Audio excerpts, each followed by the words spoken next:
दोस्तों नमस्कार। दोस्तों मैं दीपक कुमार श्रीवास्तव स्वागत करता हूं अपने इस चैनल पर। एक धर्मशाला में पति पत्नी अपने छोटे से बच्चे के साथ रुके हुए थे।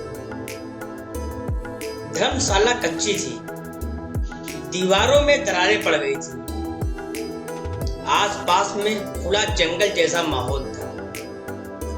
पति पत्नी अपने छोटे से बच्चे के साथ बगीचे में बिठाकर कुछ काम से बाहर गए।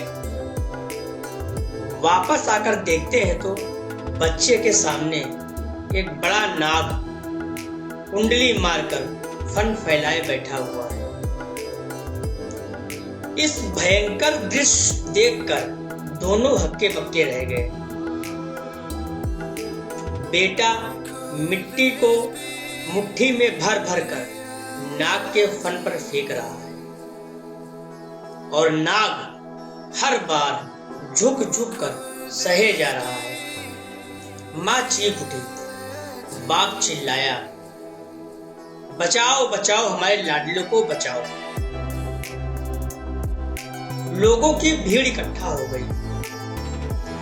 उसमें एक निशानेबाज था, ऊंट गाड़ी पर बोझा ढोने का धंधा करता था। वह बोला, मैं निशाना तो मारूं, सर को ही खत्म करूंगा, लेकिन निशाना चूक जाए और बच्चे को चोट लग जाए तो मैं इसकी जिम्मेदारी नहीं लूंगा। आप लोग बोलो तो मैं कोशिश करूंगा। पुत्र के आगे विषधर बैठा है, ऐसे प्रसंग पर कौन से माँ बाप इनकार करेंगे। वह सहमत हो गए। माँ बोली, भाई सांप को मारने की कोशिश करो, अगर गलती से बच्चे को चोट लग जाएगी तो हम आपको कुछ नहीं कहेंगे। ऊंट वाले ने निशाना मारा, सर्प जख्मी होकर गिर पड़ा, मूर्छित हो गया। लोगों ने सोचा कि सांप मर गया है। उन्होंने उसको उठाकर बाढ़ में फेंक दिया। रात हो गई। वह ऊंट वाला उसी धर्मशाला में अपनी ऊंट गाड़ी पर सो गया। रात में ठंडी हवा चली।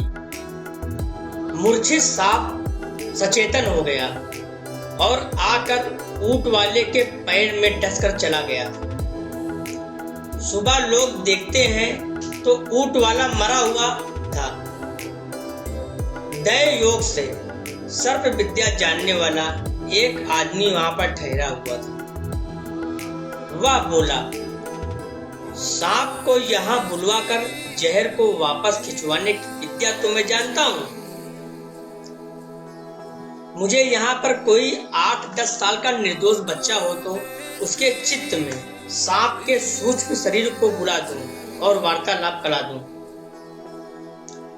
गांव में से 8-10 साल का बच्चा लाया गया। उसने उस बच्चे में सांप के जीव को बुलाया। उससे पूछा गया, इस ऊंट वालों को तूने क्यों काटा है? बच्चे में मौजूद जीव ने कहा, हाँ मैंने ही काटा है। फिर पूछा गया, इस बेचारे ऊंट वाले को क्यों काटा? बच्चे के द्वारा वह सांप बोलने लगा, मैं निर्दोष था, मैंने इसका कुछ बिगाड़ा नहीं था। इसने मुझे निशाना बनाया तो मैं क्यों इससे बदला ना लूं? वह बच्चा तुम पर मिट्टी डाल रहा था, उसको तो तुमने कुछ नहीं किया। बालक रूपी सांप ने कहा, बच्चा तो मेरा 3 जन्म पहले का लेनदार है।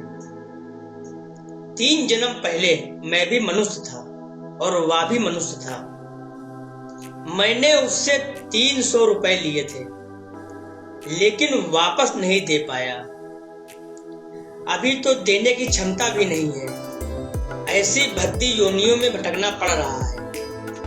आज संयोगवश वह सामने आ गया तो मैं अपना फन झुका झुका कर उससे माफी मांग रहा था।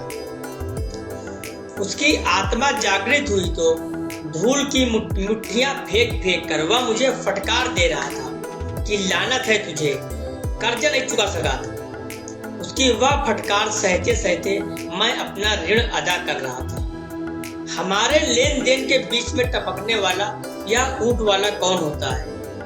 मैंने इसका कुछ नहीं बिगाड़ा, फिर भी इसने मुझ पर निशाना मारा। मैंने इसका बदला लिया।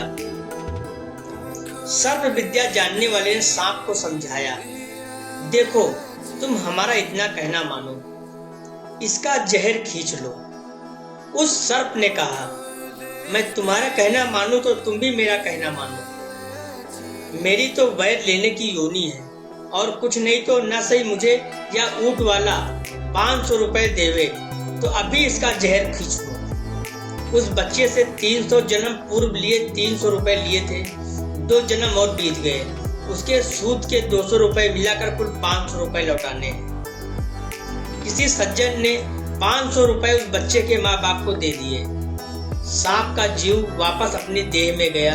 वहां से सरकता हुआ मरे हुए ऊँट वाले के पास आया और जहर वापस खींच लिया। ऊँट वाला जिंदा हो गया।